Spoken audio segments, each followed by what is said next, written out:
What is the scummiest thing a teacher has ever done to you? 3rd grade teacher threw several parties during the year. Sent a note home telling everyone what to bring in. Then later would say there wasn't time, or we didn't deserve the party, and take all the stuff home with her.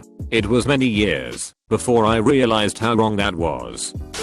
10th grade science class. Teacher poses a question in lecture. A species of bird always eats dirt from a specific cliff prior to eating the fruit of a type of tree. Why? A couple students gave answers about roughage and flavor. I says that there may be a chemical in the dirt which offsets a poison in the fruit. I was told to get out to the hallway. Teacher comes out demanding to know who told me. That question was not supposed to be answerable, I suppose.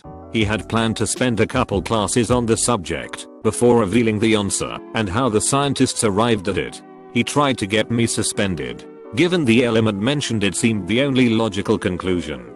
This was one of the contributing factors to me hating school. 7th grade math test. Had to solve for x. Throughout the equation, the x was on the right side, but when I finally solved for x, I moved it to the left to make it say x equals 5, because it just sounds better and that's the normal way to assign variables. She marked it wrong because she wanted me to keep the variable on the same side of the equation the whole way through, which means she wanted 5 equals x. TL. Doctor, x equals 5 is not the same as 5 equals x. Had the same 8th grade math teacher as my older brother. My older brother was a fairly notorious prankster, and this teacher was the subject of many of his most notorious pranks. The two most notorious involved removing all of the screws from her desk and balancing it back together. And the big one, they used some sort of varnish/shellac on her chair that adhered her skirt to the chair, resulting in her losing her skirt in class. Anyway, fast forward 4 years, and I'm about to wrap the semester when my brother comes and picks me up from school. The next day the teacher asks if that dude is my brother. I get my report card and find that after 2 6-week periods of A grades, I now have an F that I can't explain. I keep trying to tell my parents that something is going on, but I end up with 2 more F grades. Finally, the last 6-week period, the teacher has a nervous breakdown and leaves the school. My parents get called into the school, where the principal tells us that I had no grades recorded in the gradebook since the second 6 weeks. They fought it, but in the end the school couldn't do anything about it, resulting in me failing 8th grade math. I took summer school to try and make it up, but ended up taking basic math in 9th grade. To try and catch back up, I skipped geometry to rejoin my classmates. Get to my senior year and find out 5 weeks in that I wasn't going to graduate because geometry was mandatory and taking trigonometry didn't count. Had to drop out of calculus 2 to take geometry in order to graduate. TL. Doctor failed 8th grade math because the teacher hated my brother. Almost caused me to not graduate high school. I spent a year living with my grandmother. I was tested and put in a gifted and talented program where I attended a regular school half of the month and my GT class the other half. While my GT class was writing a book on the Russian settlement of Alaska, I missed my regular school long division exercise. Then there was a family crisis, and I had to move back in with my parents in another state. My new math teacher refused to teach me. She said I should not have been wasting my time taking stupid classes, and since I didn't care to learn, she would not teach me. My step-aunt was her BFF, and told her to keep a close eye on me, because I was a sicko pervert who looked at dirty pictures. She went through my book bag, and saw a book on Roman sculpture. For the rest of the year I was branded a stupid, perverted troublemaker. I was only 10, and I didn't understand what I did wrong. That pretty much set the tone for the rest of my school years. I went from a very overachieving kid to one who baffled teachers, because I was such an underachiever despite the potential I showed.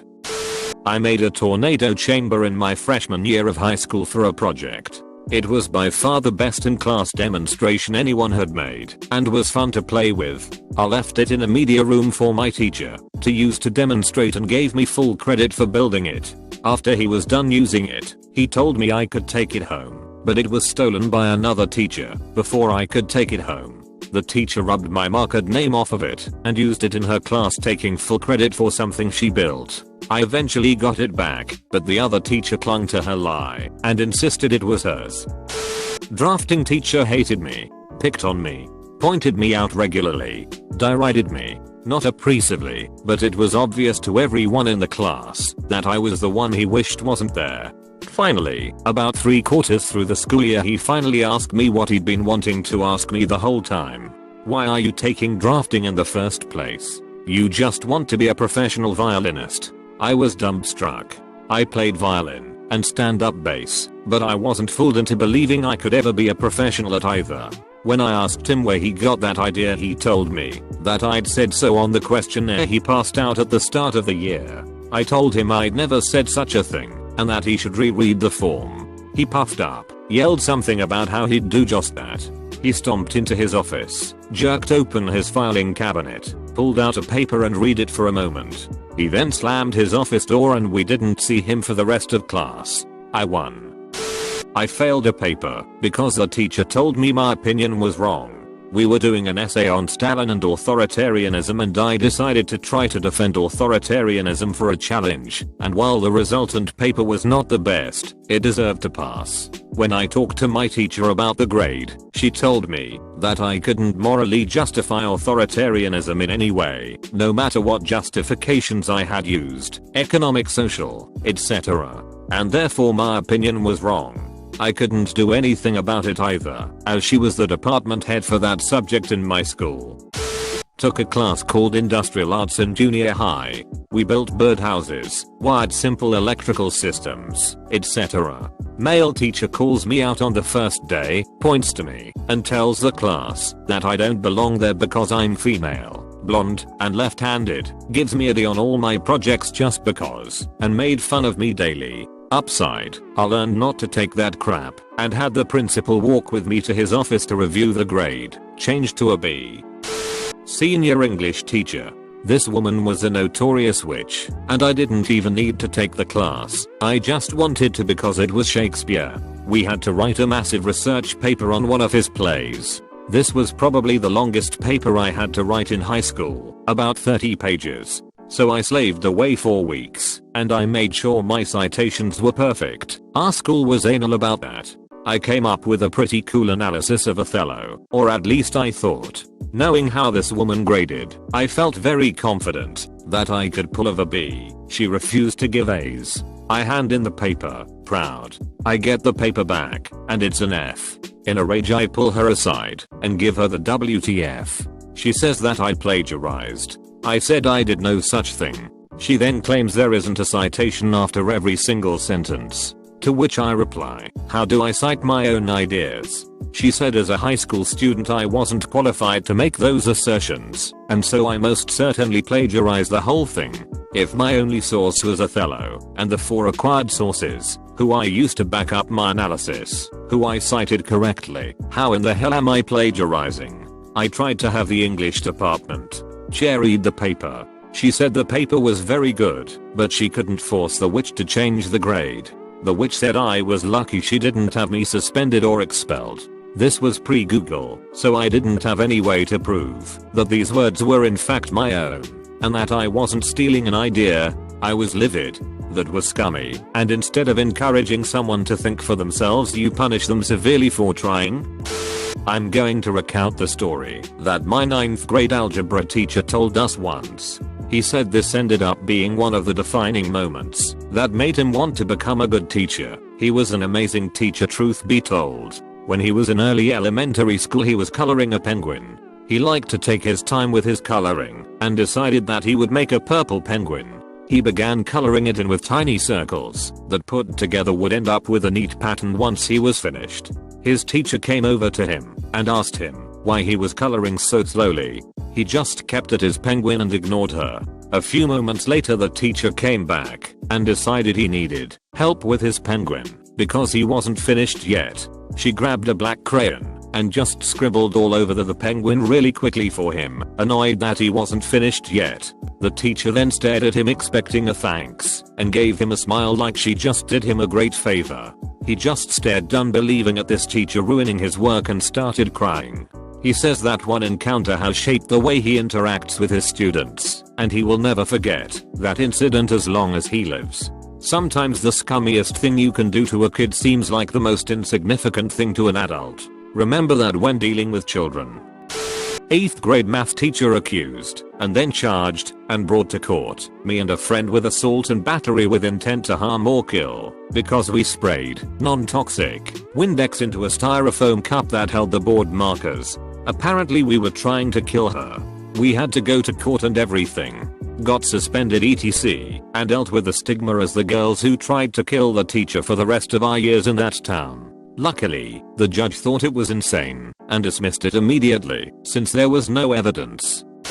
8th grade, sadistic motherfucker would mess with me to test my limits every class. Would call me out in front of the class on the smallest things, made sure I knew he hated me, and would humiliate me whenever he could. Nice nail polish, miss. Maybe if you were studying instead of doing your nails you wouldn't be failing this class. Had a presentation on a country, went to the embassy to collect data, cooked the country's typical food, made sure I gave the best presentation ever in history, so he wouldn't be able to complain, while the other guy in my group pasted some pages of the encyclopedia on his poster, with glue coming out on the sides. Total shitty work.